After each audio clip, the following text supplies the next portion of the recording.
This is the Samsung Galaxy Tab S8 Ultra, and this is basically Samsung's answer to the iPad Pros. Now, I think you already know about the specs of this tablet, but there are some cool Samsung ecosystem features which I will be showing you. So yeah, watch this video till the end. Let's begin. So the first thing I noticed when I unboxed the Tab S8 Ultra is how big this tablet is. It's the biggest tablet I have ever used.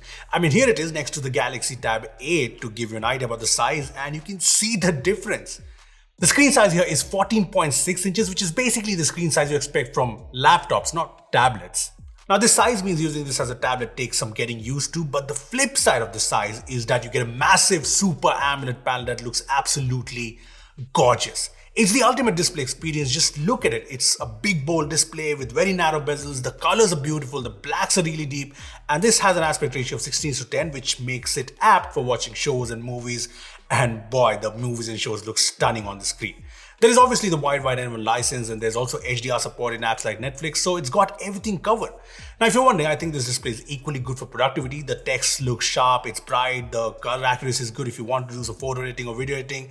Plus, it's a very responsive touchscreen with the 120Hz refresh rate. It's not LTPO, but at 120Hz on this huge screen, everything looks super smooth. Plus, there's haptic feedback on the screen, which is very subtle, but it's still pretty good because you don't get haptic feedback on most tablets, including the iPads. As for the design, I like that Samsung has managed to keep things sleek and nice. I mean, the Tab S8 Ultra has a premium feel with the metal body, which Samsung says is resistant to bends and scratches. There's also the Armor aluminum frame here, and this tablet is 5.5 millimeters thin. That is quite thin. As for the weight, this is 726 grams, so it's not the lightest tablet out there, but that was kind of expected with this size. Anyway, the power and volume buttons are on the top in landscape mode. There's the accessories connector on the bottom. And when it comes to speakers, there's quad speakers tuned by AKG with Dolby Atmos support, and the speakers here are absolutely phenomenal. They're loud, the sound has a lot of detail, and there's also some bass. I also like that the 4-speaker setup has been divided into left-right format, and it is well balanced, and Dolby Atmos actually brings a cinematic surround sound experience here. Now, there is no headphone jack if you're wondering, and there is a micro SD slot with the SIM slot. Apart from this, the Fingerprint Scanner is in the display and works really well, and I like its position because it's accessible, be it in landscape or portrait. Now, it's the accessories and the software experience that make a tablet amazing, and first of all, the S Pen comes with the Tab S8 Ultra in the box, and the experience it brings is amazing. See, I like this more pencil, pen-like design, and like the S Pen in the S22 Ultra, this too has an improved latency of just 2.8 milliseconds, and honestly, it shows, or well, does not show, because the pen is super smooth to use and has virtually no input lag whatsoever. It's very close to what the experience is on the Apple Pencil. Apart from this, the pressure sensitivity is excellent, the palm rejection is very good, plus there are all the features we already know and like, be it screen off memo, which is even more handy with such a big screen estate to draw and doodle on. There are all these shortcuts, there are all the S Pen gestures, be it air actions, or this gesture to create a new note quickly. There are also the S Pen friendly apps like Pen Up, Clip Studio Paint available for free for 6 months on the Tab S8 Ultra, Note Shelf, which is free on this tablet, and there's obviously the very good Samsung Notes app. So the S Pen is great on the Tab S8 Ultra, and it charges from the back of the tab magnetically, but you can also attach it at the top to use it on the go. Another great accessory of the Tab S8 Ultra is the Kickstand plus keyboard case, and this is sold separately and costs 23K, so yeah, expensive, but it's good. The kickstand cover attaches magnetically from the back, and I like that it is designed with the S Pen in mind. The keyboard also attaches magnetically from the bottom, and I like the sound it makes. I also like that attaching and detaching this is pretty seamless. Anyway, this is the keyboard, and this is actually good. I like that the keyboard does not feel restricted. There's ample space between the keys, and while the key travel is decent-ish, the typing experience is fast and good. I also like that there are shortcuts for volume, brightness, finder, and you can even set apps for these keys to open quickly. This is cool, right?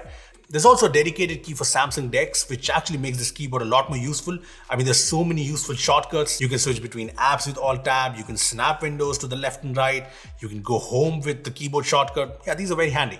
There's also a fairly big touchpad here, and this works exactly like a laptop touchpad with support for finger gestures such as pinch zoom, the 3-finger multitasking gestures. Yeah, it's pretty cool. So the accessories here are good, and coming to the software experience, the Tab S8 Ultra comes with OneUI 4.1 on top of Android 12, and there's the promise of 4 years of major Android updates and 4 years of security patches, which is great. As for the specs, the Tab S8 Ultra has the 8th Gen 1 chipset with lots of LPDDR5 RAM and lots of UFS 3.1 storage. Here are the benchmark scores of the tablet, and yeah, these are obviously good. And what was interesting is that the tablet did not throttle in any of the tests we did. It is always over the 80% mark, which is impressive considering 8 Gen 1 has had its issues on some devices. And we come to the real world performance, OneUI 4.1 seems fast and well optimized, and even the games run smoothly and look beautiful on this massive screen.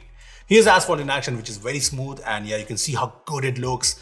BGMI also runs well on this tablet, and there's also support for high refresh rate in supported games like PUBG New State.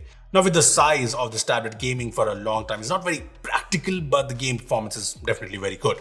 In fact, the good performance is something I noticed even while using the OneUI 4.1's tablet-specific features. See, OneUI 4.1 is optimized for the bigger screen, all the apps have a dual pane design, and there are a lot of interesting multitasking features. You can use the sidebar here to open apps in full screen or open it up in a pop-up window like this. You can also use this to open two apps in a split screen mode. And what's cool is that you can actually open 3 different apps at the same time. Plus you can have an app in a floating window on top of these 3 apps. This is insane. I mean, I can have a tab open on Chrome, watch a YouTube video, check the math score, and I can also type in the Notes app at the same time. The best thing about this is I encountered absolutely no lag whatsoever while doing all this. Apart from all the multitasking features, there are some really cool Samsung ecosystem features. I mean, you already saw Samsung DeX in action, which brings a whole PC-like experience, but there's some really advanced features too. The Samsung Multi-Control, which is Samsung's answer to Apple Universal Control, what this does is, it lets you use the Galaxy Books keyboard and touchpad on the Tab A8 Ultra like this. You can even move files by dragging them over from the tablet to the laptop. This is cool. There's also tablet keyboard share. I can use the Tab S8 Ultra's keyboard and mouse to control the S22 Ultra, type on it, and yeah, practically control it. The Tab S8 Ultra can also be wirelessly used as a second screen for the Galaxy Book. I know, like Apple's Sidecar. Here it is in action, and what's great is that this actually works without any lag. Apart from this, there's Samsung Quick Share for file sharing across Samsung devices. Galaxy Buds Auto Switch basically lets you use the earphones with 2 devices at once, and yeah, you can shift seamlessly. There's also Samsung's auto framing feature, which is very similar to Apple's center stage. So you must have noticed this notch on the front. It has dual cameras, a 12 megapixel main camera and a 12 megapixel ultra wide camera. Now the Samsung auto framing feature focuses on the person in the frame and adjusts the view depending on the movement. It also widens the frame if there are multiple people. It works in most video calling apps too, so yeah, it is actually useful. As for the camera quality, I found the selfies to be quite detailed and well exposed, and I like that it supports 4K video recording. Hey guys, this here is a 4K 30fps video from the front camera of the Tab S8 Ultra, and I can also switch to the ultra wide angle like this. Yeah, this is wide and nice. Hit like if you're enjoying this video so far. There's also a dual camera setup on the back with a 13 megapixel main sensor and a 6 megapixel ultra wide angle camera. Now here are some photos from the main camera and the ultra wide angle camera side by side. Now I'm not a big fan of taking photos from tablets, but these cameras should come in handy to scan documents or take a photo of a receipt. You get the idea. Coming to the battery, there's an 11,200 mAh battery and there's no charger in the box. I mean, for a tablet that costs 1 lakh rupees, it is a bit sad. Anyway, the battery performance is something I'm still testing, but the tablet did last for a day for me on most occasions. To give you an idea, I played a 2-hour Netflix movie at max brightness and max volume, and the tablet lost 37% battery. And as for the charging, it supports 45-watt charging, and we charged the device with a 45-watt USB PD charger, which took the tablet from 0 to 100% in 1 hour 15 minutes, which is actually very good given the size of the battery. On the connectivity front, there's Wi-Fi 6E, Bluetooth 5.2, and this is a cellular variant of the tablet with 5G support. It also has carrier aggregation, so no problems there. Apart from this, you can make calls with this tablet, and we've checked there's GPS support as well. Now you already know the pricing of the Tab A8 Ultra, rupees 1,08,999 for the Wi-Fi variant, rupees 1,22,999 for the Wi-Fi plus 5G variant.